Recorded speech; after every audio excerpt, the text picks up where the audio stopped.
आज के बहुत पीछे जाने की आवश्यकता नहीं।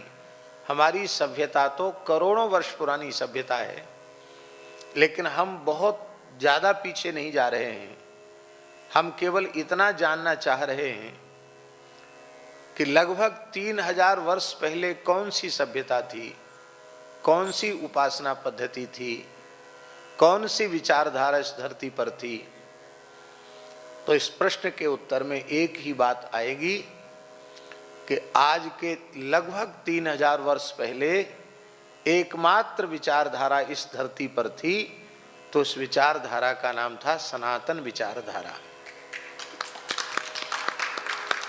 सनातन हिंदू संस्कृति, वैदिक संस्कृति, हमारी सनातन सभ्यता सर्व प्राचीन, और आज भी इसके प्राचीन प्रमाण उपलब्ध हो रहे हैं। जो अन्य विश्व के क्षेत्र हैं, विभिन्न क्षेत्र हैं, वहाँ आज भी हमारे हजारों वर्ष प्राचीन इतिहास के साक्ष्य आज भी उपलब्ध हो रहे हैं।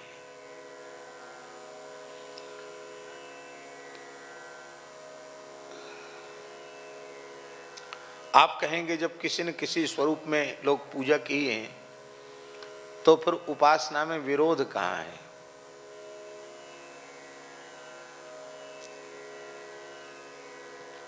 ये प्रश्न उठेगा ना। फिर विरोध कहाँ? फिर तो विरोध है ही नहीं। फिर तो सारे भेद, सारे वर्ग भेद आदि सब समाप्त हो गए। तो उसका उत्तर यह है कि जिनके मत पंथों में भेद का सृजन किया गया,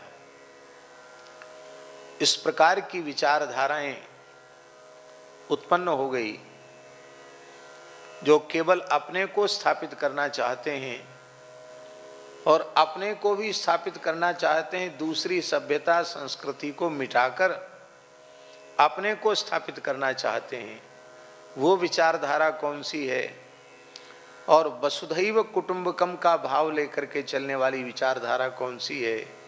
सीय राममय सब जग जानी, करहु प्रणाम जोर जुग पानी, इस विचारधारा को लेकर चलने वाली परंपरा कौन सी है?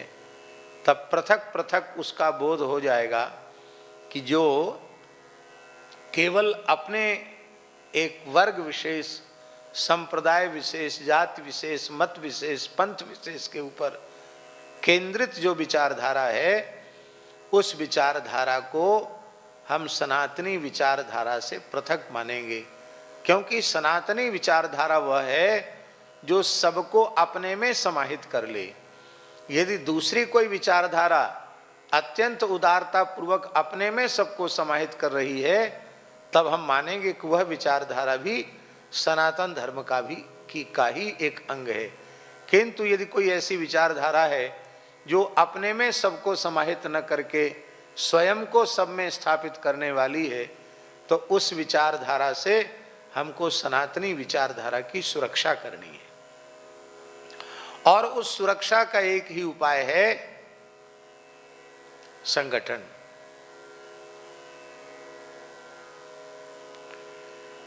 हम अपने अपनी प्राचीन सभ्यताओं का, अपनी प्राचीन परंपराओं का, कुल परंपराओं का, क्षेत्रीय परंपराओं का, अपनी भाषाओं का, अपनी कलाओं का, अपनी संस्कृतियों का संरक्षण और संवर्धन करते हुए, हृदय से उनका सम्मान करते हुए हम संगठित हों।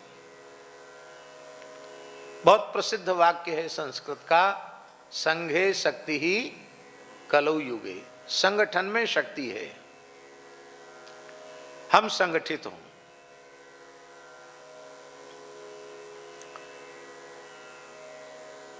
अभी पूरी तरह हिंदू सनातन संस्कृति संगठित नहीं हुई, लेकिन यत्किंचित भी जो संगठित हो रही है उसका उत्तमोत्तम परिणाम देश के सामने आ रहा है।